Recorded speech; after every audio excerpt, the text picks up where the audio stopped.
Welcome into Buccaneers Insider Live, presented by Miller Lite. Casey Phillips and Scott Smith here, coming to you from the Combine. Right now we are in the Convention Center, which, as you can see behind us, is where all the media stuff happens. So right now offensive linemen are actually up at the podiums talking. Yesterday it was coaches, GMs, some quarterbacks, some wideouts. So each day there's different people over here behind us talking, and even some of the national media, and that is why it is always a great time to be here. We finally get a chance to get some new information, some new news that after a while after the season you don't hear from people for a bit. So we got to hear from both Bruce Arians and Jason Licht yesterday. So I wanted to hear from you. What were some of the biggest things that stood out? Right before we came over here, I was over there listening to Andrew Thomas, the tackle from Georgia. He's a guy that could potentially be the Bucs pick. Bruce Arians said yesterday that he watched a lot more offensive line tape before coming to this combine than he usually does. He says that he likes to watch the skill position guys, right? But this time he made a point of really digging deep on those guys. And he said there's 5 or 6 tackles that are, where he said, big time. And it really seems like, and I've said it before on these shows, but now we're here at the Combine talking to Bruce and talking to these tackles, that's a really nice potential matchup of need and talent for the Buccaneers, because there's 5 or 6 guys here, like Bruce said, that are expected to go in the first round. And at pick number 14, you'd expect at least 2 or 3 of them to still be available. That's a great point. And I know that, quarterback has been kind of a topic being discussed this offseason, just a smidge. So what have been your impressions of? Of course, they both got asked about Jameis a lot, right. And then the quarterbacks were also the news of at the podium. So the way I've been doing you all offseason of Jameis, go. Now I'm saying quarterbacks, go. Well, I'll tell you this. Neither one of them were shy about, by that I mean Bruce Arians and Jason Licht, were shy about saying that if it works out, they would like to take a quarterback in this draft. Now, I don't, at one point Jason said, you don't very often expect a guy you take in the draft to step right in and be your savior in year one. So it didn't sound to me like they were saying we have to take a quarterback with the 14th pick in the draft. It could happen, but I think they just meant somewhere, if the fit is right and the pick is right, the time is right, they would like to get a young guy that they can develop. And when you think about it, 6 drafts now under Jason Licht, and they did use the number 1 overall pick on a quarterback in 2015, but that's the only quarterback that's been selected that entire time. The last time the Buccaneers have taken a quarterback not in the first round was way back in 2013 with Mike Glennon. Wow. And then before that, it was 2008 with Josh Johnson. So it's not something that the Bucs have done a lot, but they would like to do that, and it could happen. I mean, there's some interesting quarterbacks a little bit down the board here, and it could be a day 2 guy, like maybe Jacob Eason or Jordan Love slips all the way to round 2. It could be later in the draft, like a Jalen Hurts. I mean, Bruce was asked, could Jalen Hurts work in that's the Oklahoma quarterback who ran for like 20 touchdowns this year, or maybe 30. It was a lot. Could he work in your system? He said he thinks so. He wants to meet the guy and get to know him a little bit better. But he thinks there's a spot for a guy like Jalen Hurts in the NFL. You just have to kind of play in your system around him.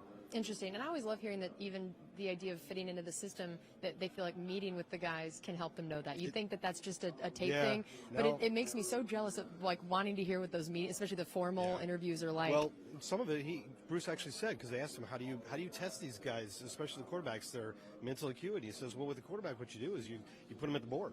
You put them at the board and say, okay, here's the defense. What's the best play to run against this? And he said some of them just nail it, and some of them don't. Yeah. And I think if you don't, you're probably getting moved down the board, because I think one of the main things you want to see in a quarterback is quick recognition and decision making, and they find that by watching tape, of course, but also what they do at the board. Right. So that's the sort of draft quarterback news. How about when they were asked about Jameis, and everybody had said that, man, we haven't gotten to hear anything since right after the season. So was there any major developments or news of basing what they said? I mean, the overall story, the overall responses from both Jason and Bruce are the same as they have been, in that they keep using that door number 2 analogy. Right. And it's just they keep telling us all the pieces aren't in place yet. The dominoes haven't fallen. And once some of these quarterbacks that you hear, their names being thrown out, like a Tom Brady, once they start moving or staying put, then dominoes fall and you get a better idea of what's available. And Jason did admit that the timing is a little more challenging, because let's say the Buccaneers they still wanted to keep open the option of re-signing Jameis, which I think they do want to keep that open. Well, at a certain point, the only way to do that for 100% sure and to keep him off the free agent market is to put a tag on him, franchise or transition. But the deadline for that is March 12th, and you don't actually know 100% sure who you can talk to until March 16th, when the legal tampering period begins. So it's a little bit difficult for that reason. Yeah, that's a great point. And that's also an interesting insight into the Combine overall of we all focus on the drills, we all focus on that stuff, but there's a lot more that happens around here, and the discussions about different things, and even just how it could impact free agency based on what you're seeing here at the Combine. So what are the things like that you feel like they really accomplish well, here? there's what you can't do, you still can't do, is Jason Light can't go talk to the rep of, say, Tom Brady. Right. You can't do that yet until March 16th. You can't talk to reps or players from other teams. But two things you can do. One of them is you can listen to the rumor mill, because every GM and every head coach and most of the coaches and scouts in the league are here, plus agents, plus media, and rumors are going around. So you keep your ear on that, right? That's one thing you can do. The other thing you can do is you can talk to the agents of your own team, and obviously they're here, right? Right. So there's opportunities for Jason to sit down with, for example, Drew Rosenhaus, who has Shaq Barrett and Rashad Perryman. So they get the chance maybe to check in and maybe advance negotiations a little bit. And I know Coach was saying that he said that the negotiations, or at least the talks with a lot of these guys and their reps, are going well. He was asked, one thing that I thought was the biggest takeaway from yesterday was somebody asked him specifically about, I mean, he keeps saying Shaq's not going anywhere, and we all think that if they can't get a deal done in time, they'll at least put the transaction tag or franchise tag on him to extend that negotiating time, right? Right. But what about Jason Pierre-Paul? And what about Ndamukong Suh? And those three in particular, because that's how the question was framed to him. So I'm not discounting like a Carl Nassib or somebody else, but the question was framed to him, is it possible that you could keep all those guys? And he said, and Bruce Arians said, I think so. So they're trying to keep all of those guys. They really want to keep this defensive front intact. Like when you talk about Jameis Winston, well, we do think we can win with Jameis Winston. We do think we can improve with Jameis Winston, and we're still very interested in that. No doors are closed, but we also want to see what else is available. When you talk about those guys on the defensive front, it's like, yeah, we want them back. Right. There's no equivocation there. It's like that. So it's obviously a top priority. And Bruce has said that a couple times. He spoke a week or so ago at that coaching academy. It doesn't matter who our quarterback is. We've got to keep this defense in place, right? So I know that's a priority, and I know they're working very hard to get all those guys signed.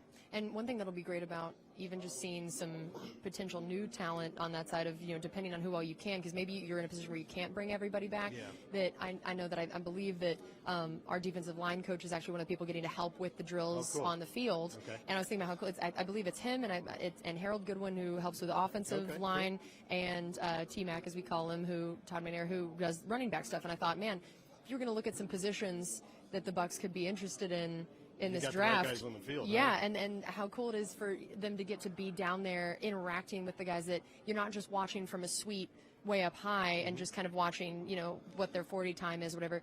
You're seeing how they interact with the other guys, how they respond to the drills, how coachable they are. You can actually get a chance to interact with them. And when your time like that is so precious, these interviews are 15 minutes long, that's some really precious time. So I feel like that's a helpful thing from them.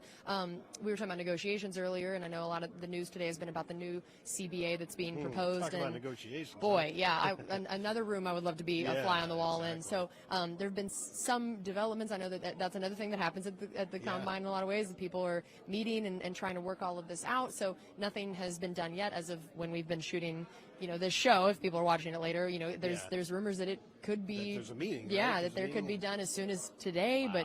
But so what are some of the things that have stood out to you in terms of how these negotiations have gone and what this could mean for the Bucs and the NFL overall as we start to look at when it would take effect? Well, there's been a little bit of uncertainty about how the NFLPA side votes, right? At first they said they were going to send it to a vote of everybody, no matter what their executive committee said, and then they said they're going to have a vote of the 32 player reps, and it's all a little bit confusing how they're going to decide, but it does seem like it's close. Like, I don't mean it's close to happening. I mean, it's close within their organization. Like, there's a divide, right?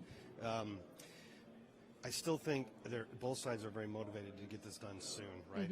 They want to avoid. The NFLPA may be thinking that if they don't come to this deal soon, then the NFL is going to table talks, and we're going to get back to next offseason, and then you're really imminent on the brink of a possible lockout, and nobody wants that. Yeah, nobody likes their hand being forced in negotiations. Yeah, exactly. And it just seems like, I think the NFL is trying to give them the percentage that they want of 48% or whatever is 48.5% of revenue if it's 17 games, and they're trying to get a bunch of other concessions back for that, including the biggest thing, obviously, which I just said, the 17 games, which is just it's just so weird to wrap your mind around because right now the system that we have since the league went to 32 teams in 2002 and 8 14 divisions, it's just so perfect the way the rotation of the schedule and the playoffs scenarios, formats. It just seems like it's just the right number. It's perfect, and then you throw a 17 in there. Yep. I mean, what league plays an uneven number of games? Yeah, because now those home and away games, that just is so much more important. And then imagine if one of your home games like we had last year is now in London. So you could potentially, the way the Bucs were last year, have 7 home games and another team have 9. Yeah, I will say that the proposal that I read said that what they would do is the 17th game would be an interconference game, so an NFC versus AFC. Every team in the league would play a team in the other conference, and one year all the NFC teams would have 8 games, and then the AFC team would have 9 home games, and then next year it would switch. So it is a little bit more equitable than I was worried about. I thought they were going to have to play that 17th game at a neutral site for every team, which is actually kind of interesting and That cool. is an interesting right? idea. Maybe yeah. I think the idea is they weren't sure they had enough neutral venues to make that happen. Which is a good point. I think you could make it happen. Yeah. I mean, play some games in Canada, play in Orlando, stuff like that. Yeah. But no, at least it's somewhat fair if you have every team in each conference plays the same number of home games. Yeah, So that's an interesting point. So. All right, and then finally we'll close with this here that just overall we always talk about how the idea of want versus need in the draft, best player available versus need, and just like to hear how this draft and what the Combine is saying and you want to see in the Combine about where the deepest positions are, where the strengths of this draft are that match up with the Bucs, and just how well this year could maybe where they're the same thing, where your need and your want are the same thing. It's good for the Bucs this year, and that seems to have been the case a lot recently. That just whatever draft we have where the strengths are seems to be falling out well. That's handy. Better than the other way around. I think it is doing that again this year. We already talked about the offensive lineman, which to me is a perfect way to use that 14th overall pick. But also, there's some good edge rushers and big defensive linemen that would be available at 14 if the Bucs need it, and they'll know whether they need that or not based on what happens in free agency. And Bruce Arians was saying yesterday, we could get a guy there, and maybe we will, but what we want to do is get our own guys back and then fill in the gaps, is the way he put it. So then the other thing that is by far the deepest position here is wide receiver.